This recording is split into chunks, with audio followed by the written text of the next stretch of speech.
Bueno.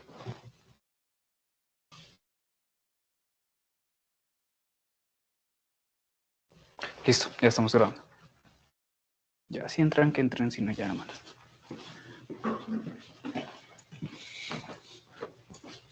¿Dónde?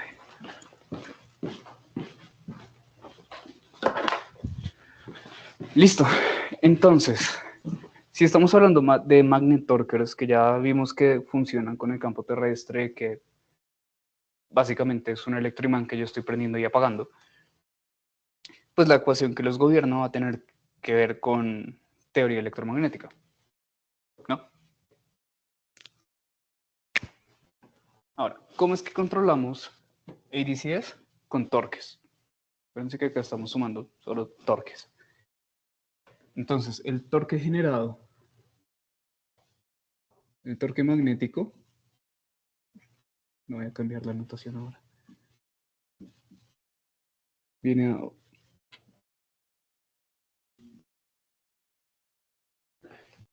El torque generado es el producto vectorial entre el momento magnético dipolo que tiene la antena, uy, escribí re chiquito, bueno, y la intensidad del campo.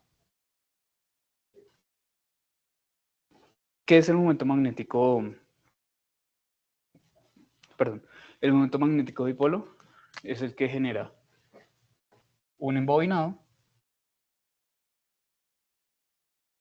que tiene ciertas características. Entonces, por un lado, n es el número de vueltas.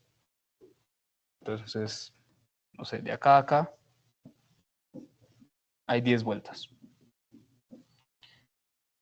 R viene a ser el radio efectivo del cable. Pongámosle 1. ¿1 qué? ¿Eso está en qué? ¿Un radio está en qué? ¿En qué? Distancia. Sí, listo. 1 metro. Qué cable tan putamente gordo, pero no importa. Y ya. Listo. Si yo tengo un cable enrollado, así, o sea, te tiro un cable enrollado, ¿eso está generando un campo? ¿Qué tiene que pasar para que genere un campo? Tengo que mover las cargas. Las variaciones en el campo, al mover cargas eléctricas genera un campo magnético, que eso es básicamente lo que está haciendo el embobinado. Ahora, ¿yo cómo hago para mover las cargas a través de mi alambre? Respuesta muy de ingeniería. Lo conecto. Entonces tengo una fuente, lo conecto y ya ahí sí tengo una generación de un campo magnético. Y el momento magnético dipolo que va a generar este bicho viene dado por la expresión n adimensional, pi adimensional, r cuadrado por I, pero I no es inercia, sino corriente. La voy a poner en magnitud.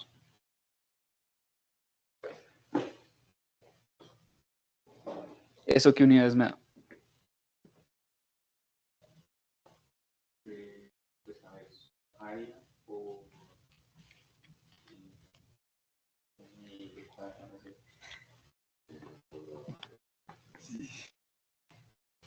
¿Cómo?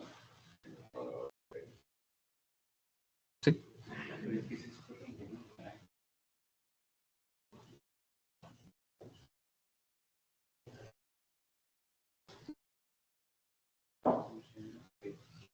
Amperímetro cuadrado.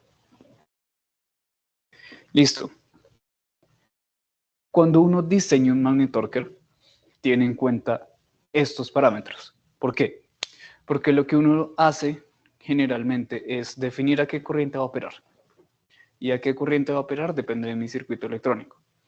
Y con lo que yo puedo jugar es con n y con r cuadrado, que pues son los parámetros del cable que voy a comprar y el número de vueltas que va a tener el cable.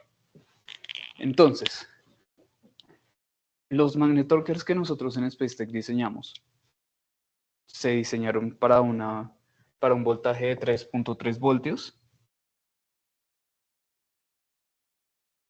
pero son capaces de soportar 5.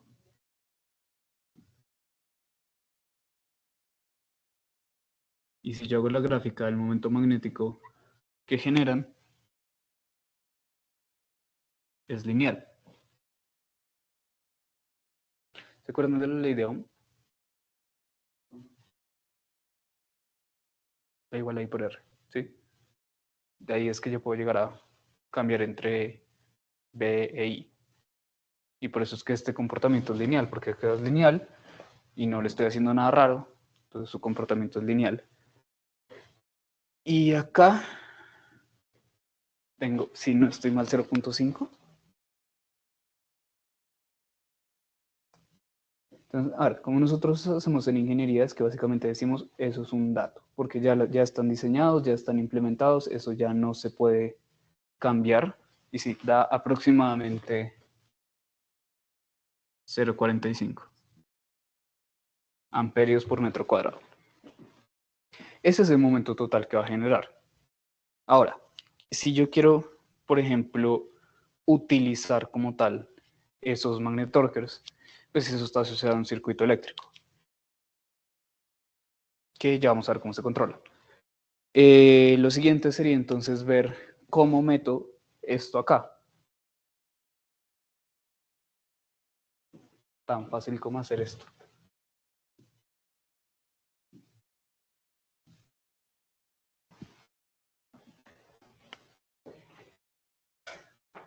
Listo, entonces. El torque, bueno, de hecho eso es mentira porque este es este. Y ahí ya está la ecuación. La ecuación entera para hacer todo mi control de actitud dinámica cuando mi actuador es un magnetorquer. Entonces, ya tengo M, que es 0.3. Bueno, tengan en cuenta que esto como es vectorial, depende de si estoy hablando de X, Y y Z. En este caso, solo hay una componente. Entonces el resto de valores van a dar 0. Pero bueno, eso es ya como tal de cuando se hacen los cálculos. Entonces, lo que podemos hacer con eso es pensar en el sistema de los 3 magnetorquers. Entonces yo puedo, ahí sí, tener en cuenta esto vectorial. Para un solo magnetorquer, pues hay solo un M. Si tengo 2 magnetorquers, ya puedo hacer un vector como tal del momento que genera. Y esto pues obviamente lo vuelvo vector. Pero tiene sentido decir la corriente en X, la corriente en Y y la corriente en Z.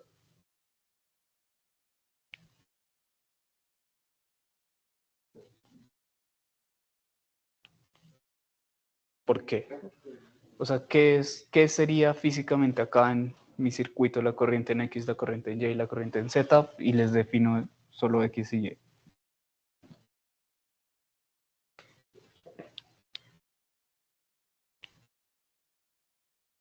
La corriente en X y la corriente en el magnetorquio horizontal y la corriente en Y sería la magnetorquio vertical.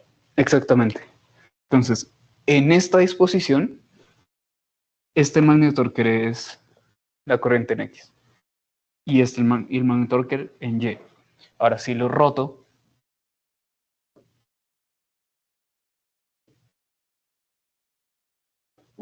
y lo dibujo bien, ¿qué cambia?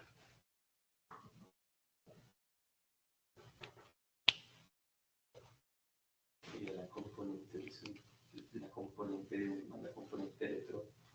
del eje horizontal y la componente de un componente del eje vertical. ¿Cómo así? Listo. O sea, pasar de eso a que se alinee con el campo, ¿sí? Sí, lo prendí, lo apagué y quedó así en esa configuración. No cambia nada, sí. Después rotar, entonces el sistema queda, el sistema de referencia queda igual. Exacto. Yo hice una suposición errónea al decir que esto no cambia. Entonces, claro, puedes rotar el eje coordenado. O sea, este siempre va a ser X y este siempre va a ser Y, porque a mí lo que me interesa es el marco de referencia de mi sistema. Sí, no interfiere. O sea, Si roto el sistema, el marco rota con el sistema. Listo. Entonces, eso claro acá, de tal forma que esto en realidad lo escribo como un vector Ix, Y y Z. Ahora, yo puedo controlar la magnitud de la corriente, es jodido. Básicamente no. Pero entonces, ¿qué es lo que me dice eso del sistema? ¿Significa que eso está mal y entonces ya no puedo hacer ningún tipo de control? No. Lo que la corriente me está diciendo es, ¿lo prendo o lo apago? Entonces, prendo X, prendo Y, prendo Z. O los apago y según cómo los vaya prendiendo y apagando es que puedo generar las rotaciones. Ahora, acá hay una cosa muy importante y es, listo, este es el modelo matemático. Y hasta ahí es correcto y hasta ahí los físicos me van a decir, listo. Qué chimba, hasta ahí llegamos. Ya con eso hago todo. Ahora le digo a mi ingeniero, ponga eso en un satélite. Listo, llega, mira estas fórmulas, consigue los magnetorquers, los caracteriza, verifica su datasheet y encuentra estos valores, entonces ya encuentra esto y, uy, ¿cómo controlo esa vaina? Entonces, acá van a ver cosas que ustedes físicos de pronto van a decir, ¿y eso para qué? Pero pues, así es como yo de verdad puedo controlar esto. Y es a través de este valor. Acá hay que hacer una aclaración. Una cosa es la intensidad de campo magnético terrestre, que yo no puedo hacer absolutamente nada con eso, pero yo sí puedo controlar la magnitud del campo magnético de mi magnetorquer. Eso sí lo puedo controlar y la interacción entre esos dos campos es lo que me va a dar como tal el movimiento de este sistema. Ahora, ¿cómo interactúan esos dos campos entre sí? Es algo mucho más complejo que pues solo los que están en este momento en taller de control van a hacer y en coil, pero es básicamente me permite hacer esto.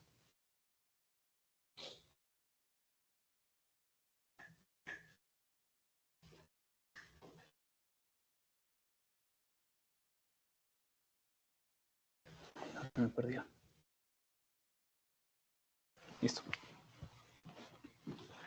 El campo magnético generado por mi magnetorquer es el momento magnético dipolo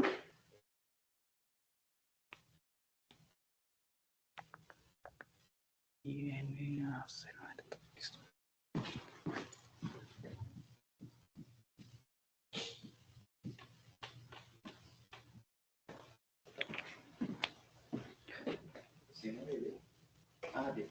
Teta. Y es, perdón, esto no es M, sino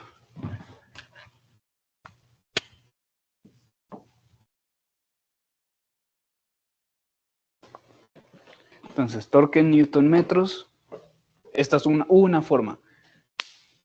Entonces, la intensidad de campo es torque sobre la corriente en amperios, en el número de vueltas, dependiendo del embobinado. A es el área, que ya la misma área que calculamos acá. Y teta, en este caso, viene de las fases del este. Entonces, casi siempre es 90. ¿Listo? Y seno de 90 es. Entonces, para simplificar, listo. Yo esto sí lo puedo medir muy fácil. De hecho, con MATLAB Mobile yo puedo medir el campo magnético según los sensores que tiene mi computador, que tiene mi celular. Y ahora, la forma como yo controlo esto en un sistema es a través de... Voy a verificar que esto se vea. Sí, se ve.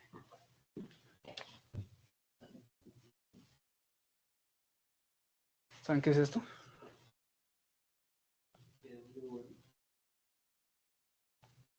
¿Les suena de algo?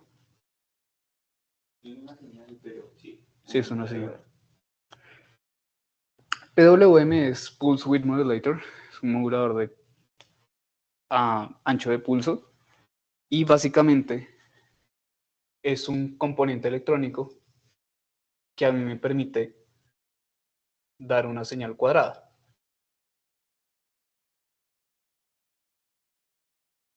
Y yo acá tengo algo muy importante que es el periodo o tiempo de ciclo. Entonces, el PWM toma valores entre 0 y 1. Pero 0 y 1 no significa que suba hasta 1. O sea, no es binario, mejor dicho. Es un rango entre 0 y 1. ¿Y qué es lo que me da el PWM acá? Un voltaje. ¿Cuál es el voltaje? El que se definió para el uso del magnetorquer. Entonces, en este caso, el voltaje máximo al que puede llegar es de 3.3 y el mínimo pues es 0. Obviamente, si el valor está entre 0 y 1 del PWM, significa que yo fácilmente puedo utilizar porcentajes y va a tener el mismo sentido. Entonces, si yo digo que está al 0%, ese es el PWM, está apagado. 10% significa que en un ciclo, o sea, en todo un ciclo de trabajo, está encendido el 10% de las veces. El 10% del tiempo. 50, ¿qué será?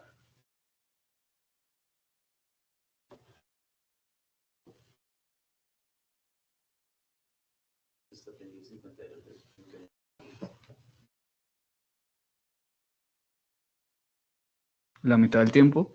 Y 100% que está encendido todo el tiempo. Ahora, ¿qué ocurre con la señal, o sea, con el voltaje efectivo, por decirlo así, que va a generar entonces, que le va a llegar a mi sistema a la salida, si está todo el tiempo en 0? Pues es 0. Si está todo el tiempo en 100, siempre le va a llegar 3.3. Pero si yo estoy en estos puntos intermedios, le va a llegar es un voltaje RMS. ¿Qué es RMS?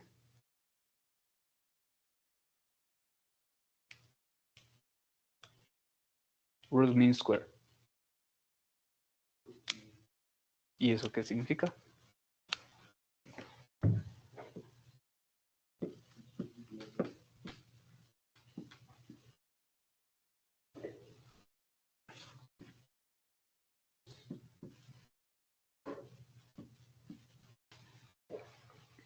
Simplificando un poco, es un promedio.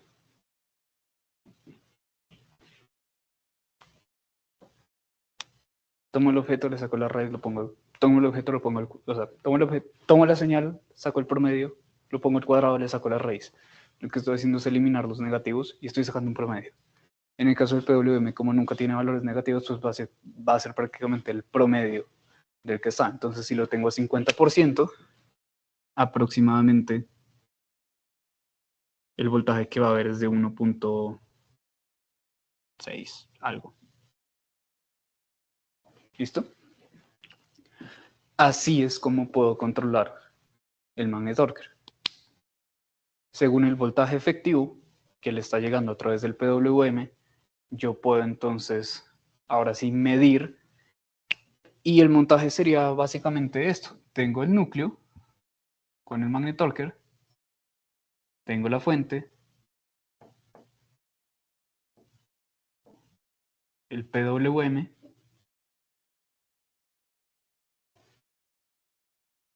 y esto pues va a generar un campo. Tengo entonces mi aparato que va a censar ese campo, que es el magnetómetro.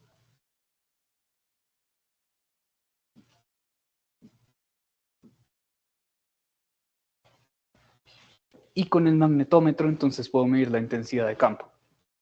Lo que hago entonces es hacer variar el PWM entre 0 y 1. Y al hacerlo variar entre 0 y 1, yo espero que el campo magnético que genera el magnetorquer en 0 sea 0 y en 1 sea máximo. Grafico eso.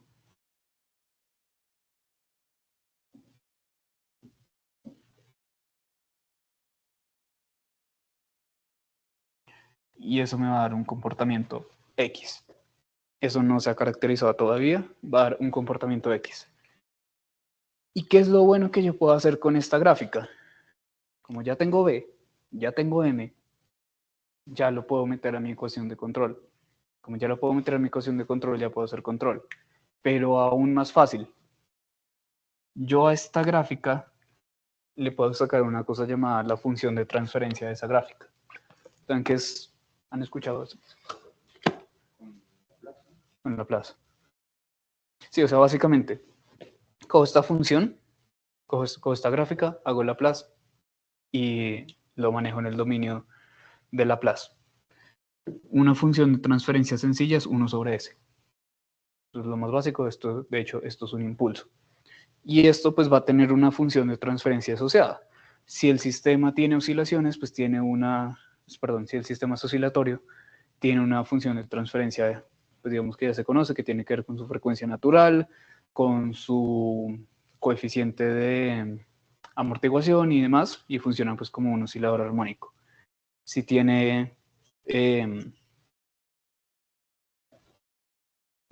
con esto también puedo ver el límite, y se acuerdan lo que mencionamos de esta gráfica. Esto se conoce como el estado estacionario.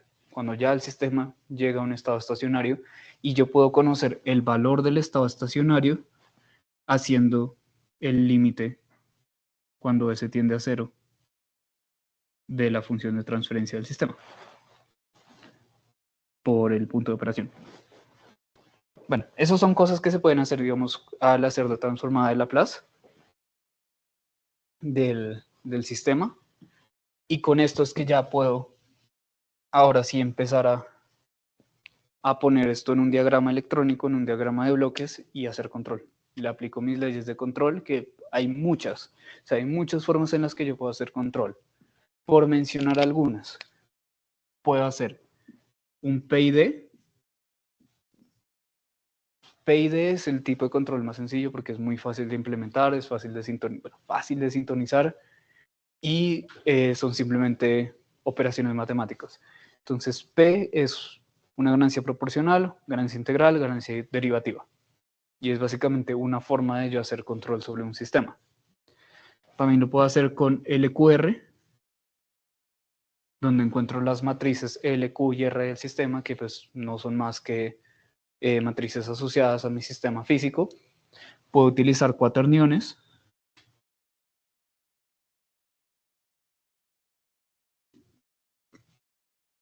Que los cuaterniones son básicamente así.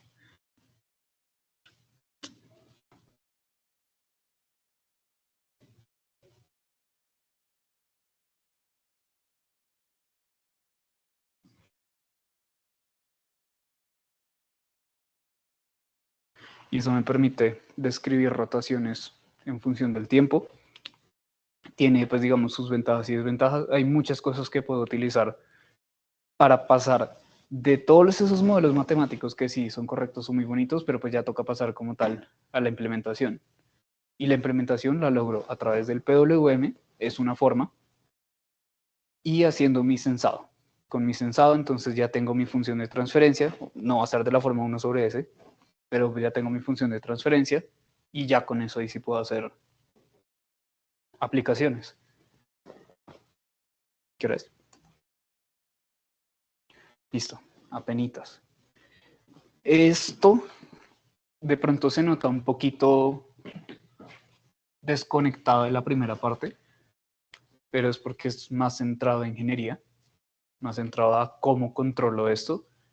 La primera parte sí era mucho más teórica, de listo, ahora conecto esto con esto, pero pues, digamos, siempre es útil pensar, ok, ahora la teoría, los modelos matemáticos, ¿cómo hago para conectarlos con el mundo real?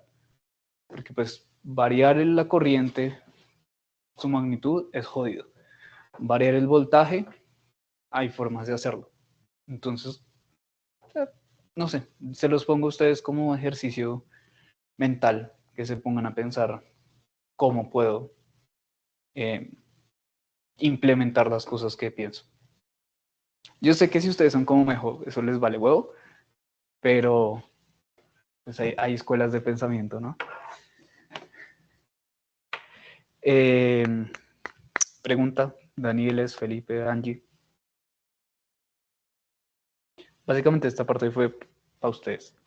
más que todo, los que están virtual. Sí, gracias. Igual, todos acá familiarizados con la plata. Pues, es que lo que es la plata es, o sea, la transformada, tienes, o sea, la señal, de cierto modo, te está dando los tiempos, ¿no? Entonces lo que hace la plata es pasar de tiempos, o sea, como en vía general, pasar de un espacio de tiempo a un espacio de frecuencia.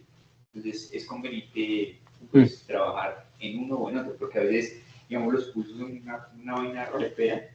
Entonces, has visto Loverflow, pues, por ejemplo, en los laboratorios de física, que son horribles. Entonces, si le aplicas una forma de Laplace, puede que tenga una vaina así, una cuadrada. Entonces, es más fácil trabajar con eso que con otra cosa. Eso es lo que se ha transformado, pasar de un espacio de tiempos a frecuencias. Sí, siempre que se trata de vibraciones, oscilaciones, frecuencias, es mucho más fácil hacerle transformada de Laplace porque te limpia tu señal. Y pues lo único que estás haciendo es cambiar T por S, X por S, o Y por S, o lo que sea. Sí, cambia un espacio dependiendo de cómo te convenga. Y pues ya la aplica transformada o buscar una tablita. Sí. Y pasar de Laplace a tiempo también es una tabla. O sea, Sí, sí, sí. Nada, transformada es la mejor. entonces, pues digamos, eso es muy útil, la verdad. Yo lo odiaba, pero es muy útil.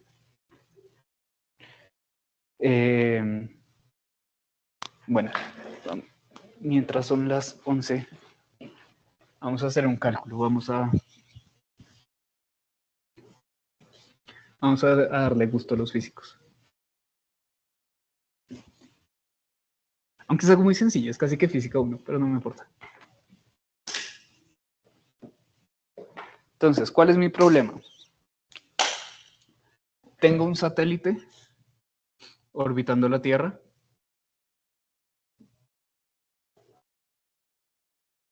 Con una órbita de excentricidad 0, es decir, sí. Es decir, es un círculo.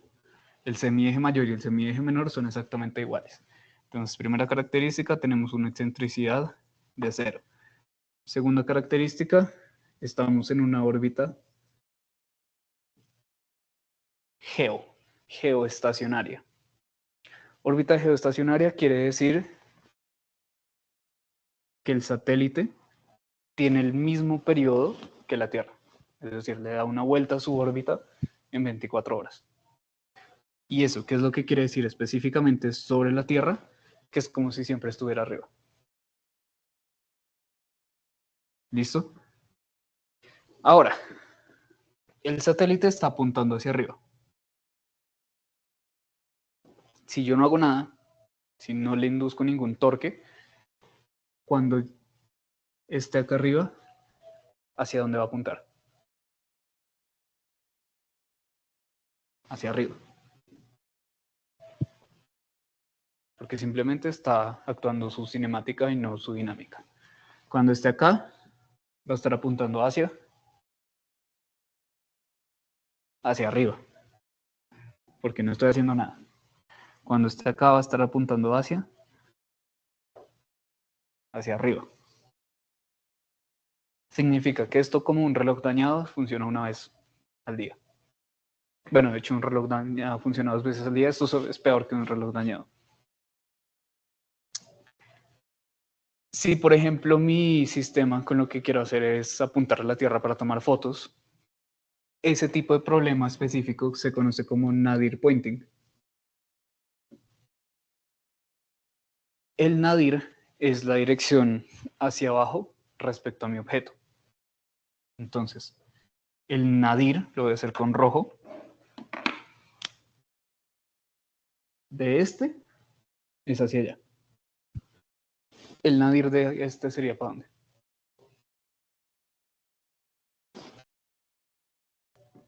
Hacia allá. Ah, o sea, desde la Tierra abajo geocéntrico, ¿no? Sí.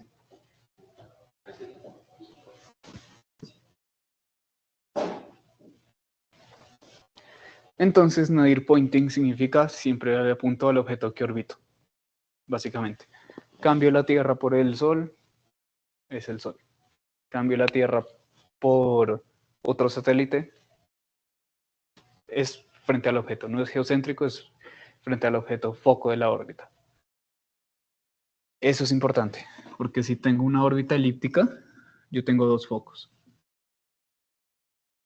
Lo más probable es que si estamos hablando de un satélite, la Tierra sea el foco, esté en un foco, porque no tiene suficiente variación de masa como para que el satélite cause un desplazamiento de la Tierra respecto a su foco. Entonces, efectos prácticos lo dejamos ahí. Nadir pointing siempre va a ser apuntar a la Tierra. Es decir, apuntar hacia un foco. ¿Listo? La pregunta es, ¿cuánto debe ser el torque que yo le debo aplicar al sistema para que siempre apunte a la Tierra?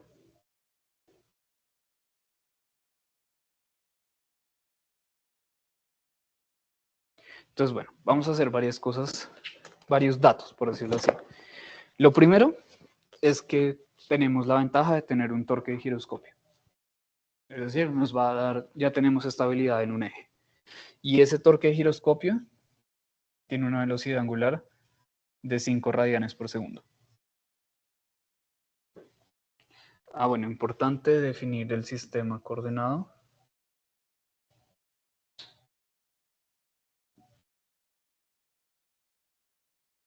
X, Y, Z. Y sus vectores unitarios y JK. Entonces, esto es en K. Es decir, ¿rota en qué sentido ese satélite? Sí. Listo.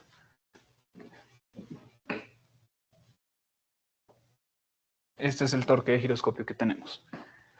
¿En qué sentido queremos, en qué eje más bien, queremos hacer rotar el satélite para que apunte a la Tierra?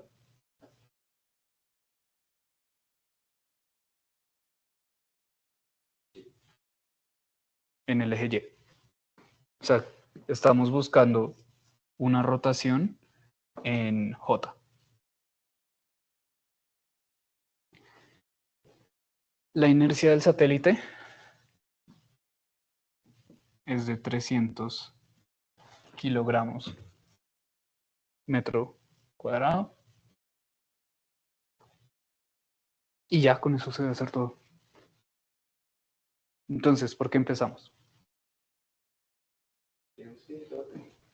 Tienes que saber el torque porque quieres dimensionar el actuador.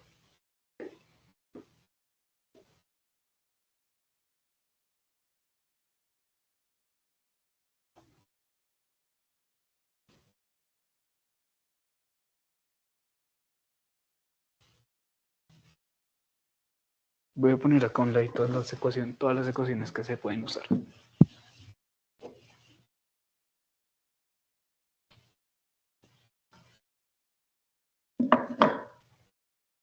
Entonces, por un lado está esto. Sería un poco overkill, pero se puede usar. No hay perturbaciones, el sistema es bonito. Podemos usar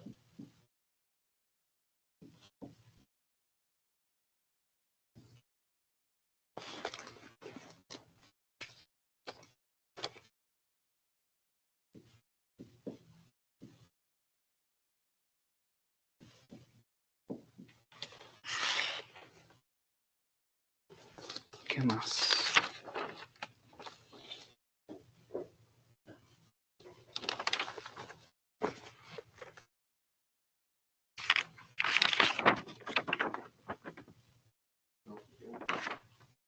Entonces, sí, yo tomo bolas, anoté las dos que eran. Son 500, entonces sería 005 plus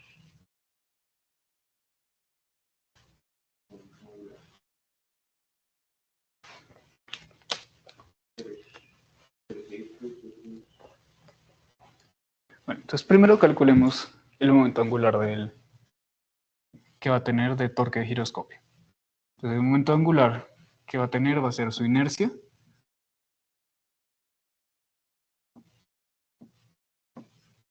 por su velocidad angular. Bueno, en este caso es... ¿En qué? ¿En qué? En K. Entonces eso es 300 por 5. Es decir,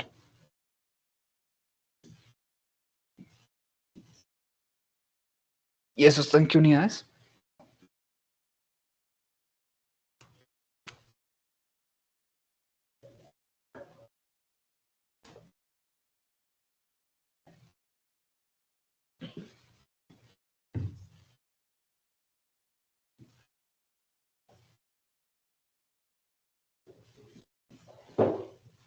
En la dirección K. Listo. Ahora, Aplicarlo, o sea, producto de 005 con esto, 005. ¿producto de qué? Producto entre 005 y 0015. Para calcular el torque. ¿Estás seguro? ¿Este omega es el que quieres? O sea, ¿seguro que esto es 005? Pero este es con el que gira en K. Y yo quiero saber el J. El torque de giroscopio me lo da este omega, que es en K. Es decir, eso me va a dar es solo estabilidad. Que es lo que va a generar que apunte para allá, para allá, para allá. Ahora lo que quiero saber es cómo compensar esa estabilidad para siempre apuntar a la Tierra. Por tanto, quiero saber omega J. No mandes a componente C. ¿Cómo? No mandes a componente C. ¿Y cuánto es?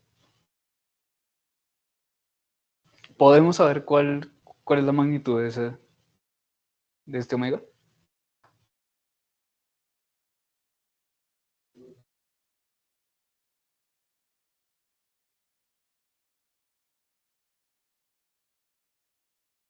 Entonces, estamos en órbita geo, es decir, que el periodo de órbita es de una revolución por día. ¿Listo? Y quiero que siempre apunte a la Tierra. Que la misma cara apunte a la Tierra siempre. Por tanto, esa cara debe rotar con la misma, con diferente, con más, con menos, frente a su periodo de órbita.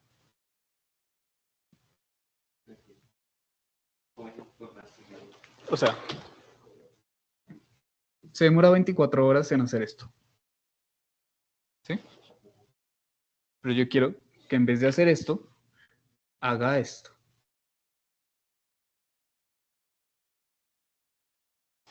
¿Cuál debe ser la velocidad angular del objeto para que siempre le apunte a la Tierra?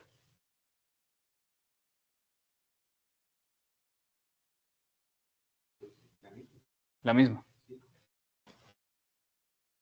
Si está en una órbita más baja, tiene una velocidad angular mayor, ¿no? Perdón, el periodo es menor. Por ejemplo, si está en órbita LEO a unos 500 kilómetros, el periodo de órbita es de aproximadamente 30 minutos. Entonces, en ese caso, la tasa de rotación que necesita para siempre apuntar a la Tierra es de 30 minutos. En órbita geo es de 24 horas. Para que inicie acá apuntando, cuando esté acá, siga apuntando y no tenga ningún tipo de desfase. Entonces, omega J debe ser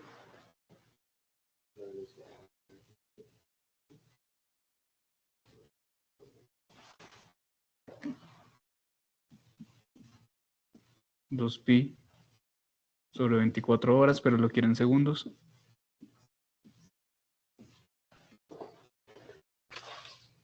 Eso da...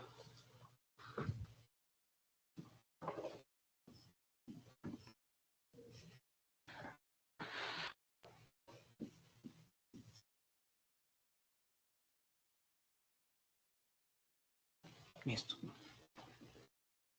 ¿Sí está claro por qué hay ese omega y por qué es ese omega? Listo. Si entonces el tiempo de órbita fuera de media hora, acá es 0.5. Listo. No se necesitaba otra cosa muy avanzada para eso. Listo. Ahora, el hecho de que tenga torque giroscopio significa que no tengo ni precesión ni nutación. Esa es la ventaja del torque giroscopio. Me elimina esas oscilaciones. No me las elimina. Se las come, por decirlo así. Entonces, ya puedo calcular el torque. Entonces, el torque que necesito... Ay, ok, el torque que necesito lo necesito ¿en qué eje?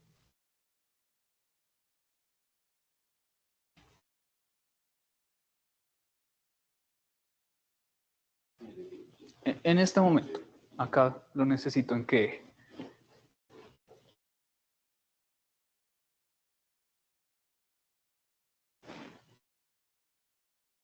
Sí. Entonces, esto aparece ahí.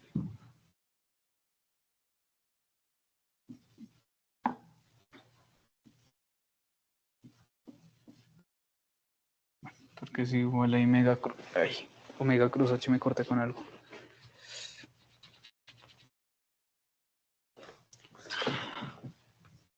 Entonces tengo omega y que es dato.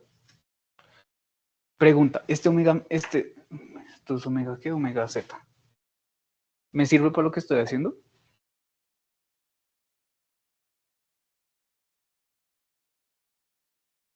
Yo quiero usar el torque que genera mi actuador para que apunte a la Tierra. No me interesa cómo apareció el torque de giroscopio. Entonces, No hace parte de... no hace parte del actuador, es un torque externo. A mí me interesa los torques internos. Creo que eso ahí sí no fue muy claro, pero bueno. Entonces esto va a ser omega y por h, ¿no? Y bueno, por convención, pues puedo hacer esto.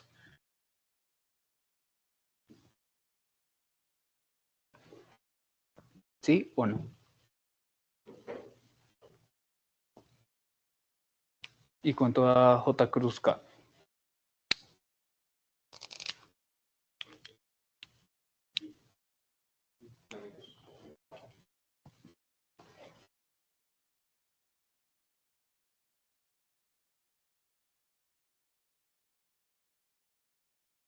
Sí, si el sistema es dextrógiro ortonormal, sí, eso se cumple. ¿Listo? Entonces, ¿tengo todo lo necesario para calcular eso?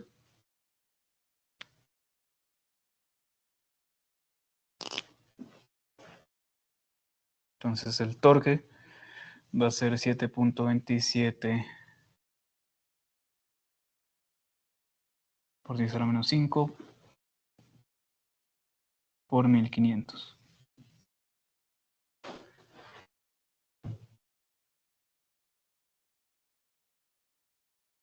¿Eso en qué unidades da?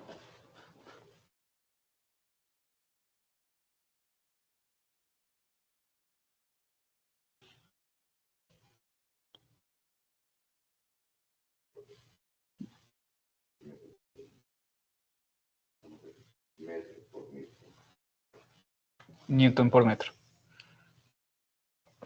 Y ahora sí es un torque. Por eso Newton sería una fuerza. Listo. Ese es el torque necesario que mi actuador tiene que hacer. En otras palabras, el torque necesario, si voy a usar un magnetorquer de M cruz B, si voy a usar una rueda de reacción o si voy a usar un CMG.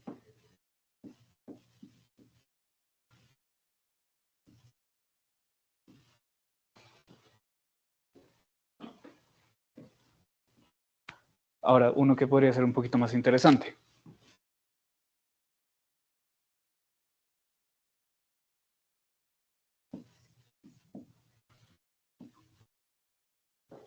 Digamos que tengo un cubo, no, 10 es mucho. Digamos que tengo no mentira, 10 no es tanto. Si tengo un satélite de 10 metros, un satélite cuadrado de 10 metros, y quiero usar es propulsión como mi actuador. ¿cuánto debería, cómo calculo la fuerza que debe dar ese propulsor para tener ese torque?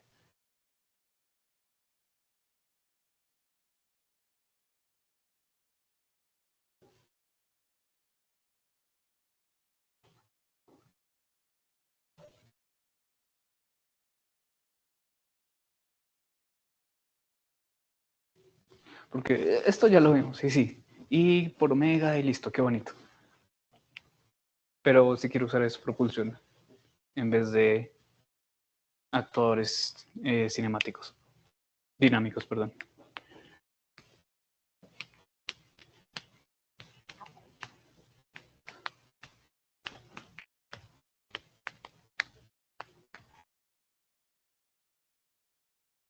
Entonces recordemos, perdón,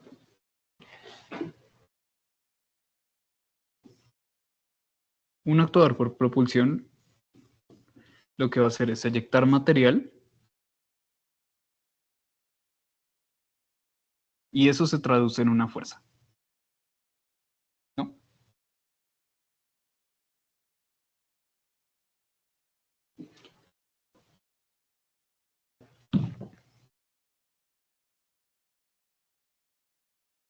Si yo tengo un sube y baja y tengo una niña acá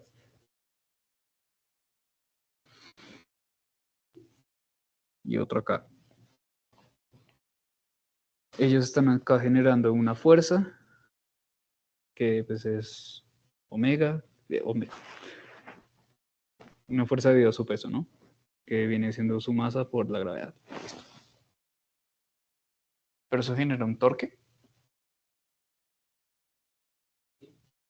Sí. Con respecto a este punto, esta distancia, yo puedo decir que el momento que eso genera es omega por m. Y eso pues me va a dar en newton metro.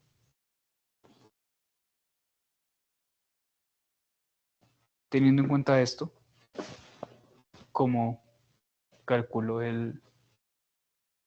cómo dimensiono mi propulsor?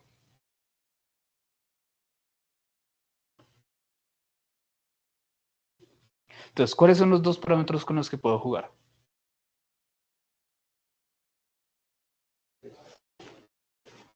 ¿Cómo? Puedo jugar con la fuerza y con la distancia.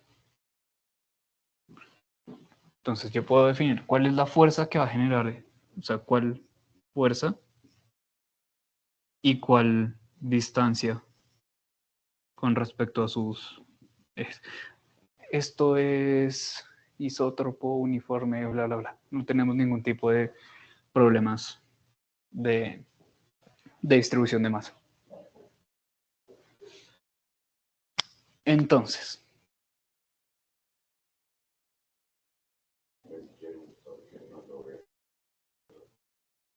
exacto.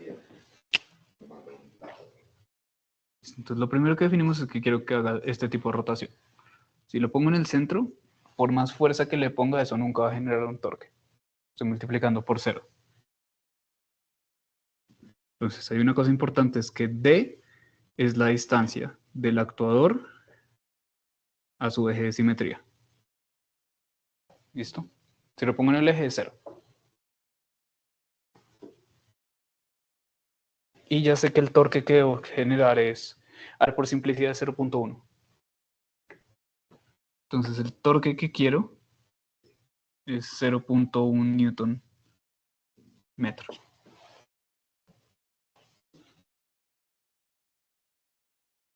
¿Qué puedo hacer?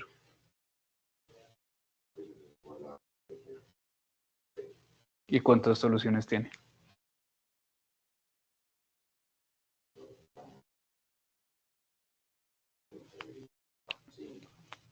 Eso tiene muchas, exacto, tiene soluciones casi infinitas. No sé si es correcto decir eso, para valores de D entre 0 y 5.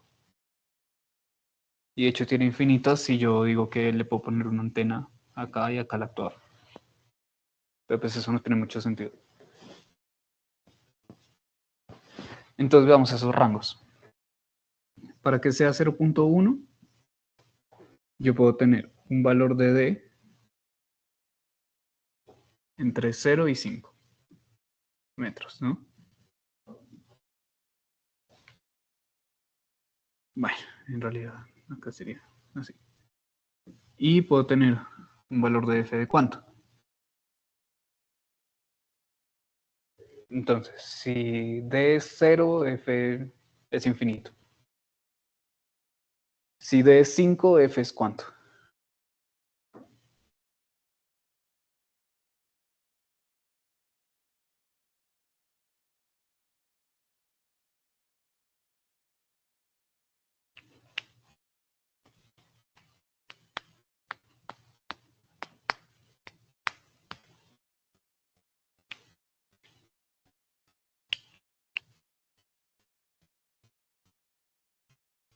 ¿0.1 sobre 5? Gracias.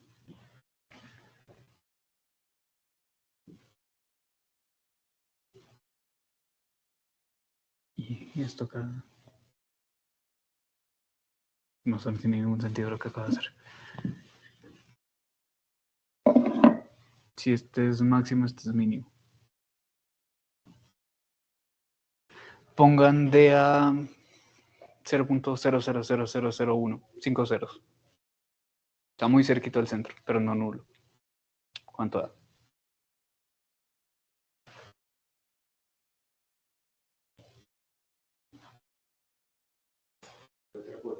¿Cómo? La otra cota. Pero la otra cota está en 0. Esto.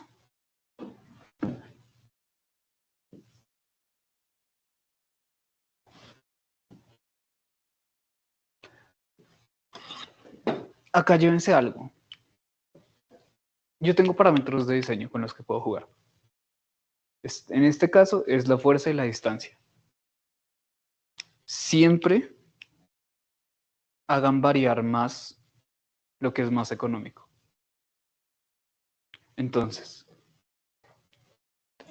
teniendo en cuenta ese rango,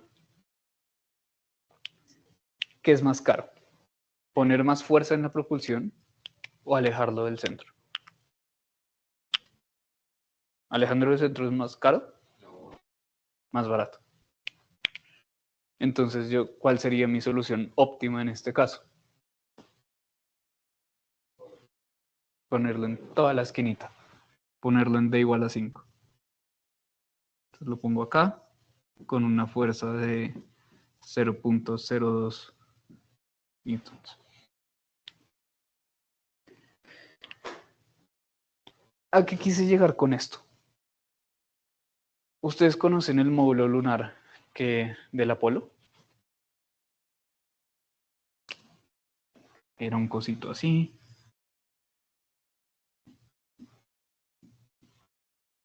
Era más cuadrado. Era algo así. Y estas son patas.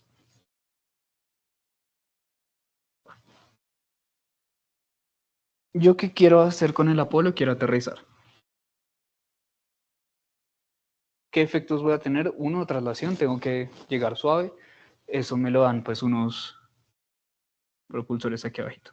Bueno, en realidad era uno acá. Listo. ¿Qué pasa si esto se me va para allá? Si el astronauta saca el brazo y desbalancea al y se mueve para allá. ¿Qué debo hacer? Compensarlo para que se vaya para allá. Listo. El centro de gravedad está más o menos acá. Y de nuevo, ¿qué es lo más óptimo? O sea, yo sí uso propulsores. ¿Cómo? ¿Dónde los pongo?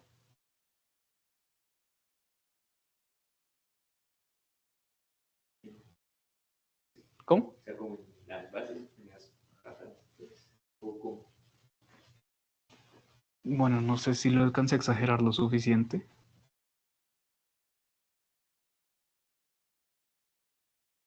El centro de masa no está en el centro geométrico. Pues arriba, no sé.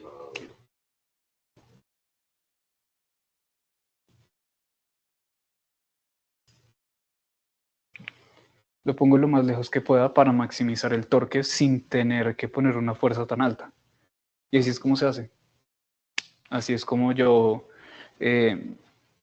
digamos, hago acoples a la Estación Espacial Internacional. Así es como el Hubble se conectaba, como el transbordador se conectaba al Hubble para hacer reparaciones. Lo agarraba con el brazo, pero pues antes se acercaba con pequeños propulsores. Obviamente si yo me quiero trasladar, pues pongo acá otro para que cancele el torque y tengas traslación. Entonces ya vemos que fácilmente un propulsor acá en esta esquina se volvieron dos. Obviamente quiero también ir para el otro lado, entonces para acá. Y además es en 3D, entonces en cada esquina tengo 3. El sistema se complica muy fácilmente, pero aún así es energéticamente lo más óptimo para yo poder hacer ese tipo de movimientos. ¿Por qué no usaron ruedas de reacción y cosas así? Porque es energéticamente costoso. Porque debo o tenerlas prendidas todo el tiempo o encenderlas. Y donde más consumen los motores es en su arranque. Y creo que con eso estamos bien ahorita de este tema. No sé, ¿tienen alguna pregunta?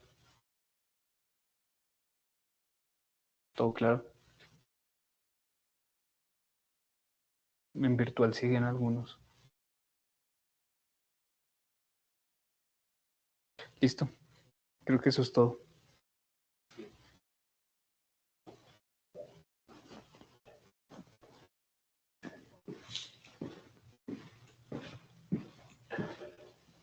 A ver, acá.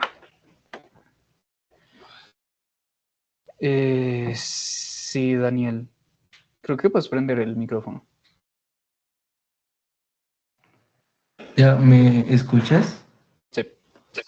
Ok, con respecto a los ciclos de trabajo del PWM, el periodo que usamos, ¿como cuál podría ser? Porque pues ahí dijiste como un periodo, pero puede variar desde todos los valores. Sí, pero si no estoy mal, el datasheet del componente te dice cuáles ciclos de trabajo te puede dar. Con el componente te refieres la ESP. ¿Cómo? Otra vez. O sea, con el componente me refiero, o sea, ¿a qué componente te refieres? ¿A la ESP? Sí, el PWM está, si no estoy mal, se está usando el de la SP. Entonces busca el datasheet de la SP32 y ahí ves como qué ciclos de trabajo te puede dar. ¿Podría usar un Lo otro Arduino es que mires lo también? del puente H, también para Sí, ver qué te permite. eso estaba mirando, pero ok. Pero si quieres, al final tengo una pregunta más puntual, entonces. Ok. Ok.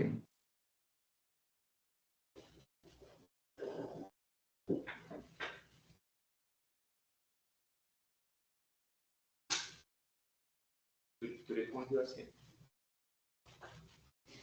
¿Has visto algo de fotónica? Sí. Puede ser la reunión. Ahorita les escribo por el grupo.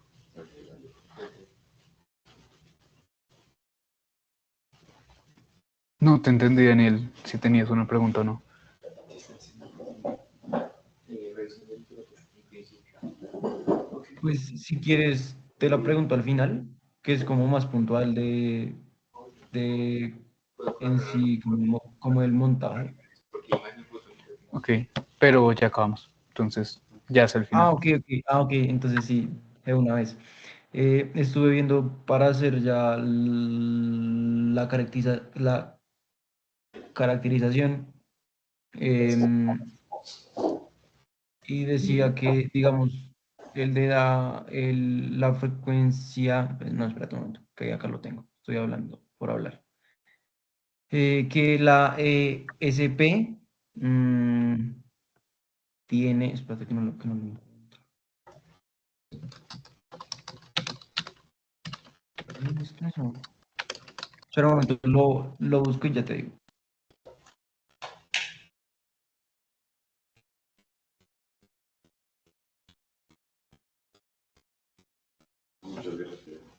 Vale, nos vemos.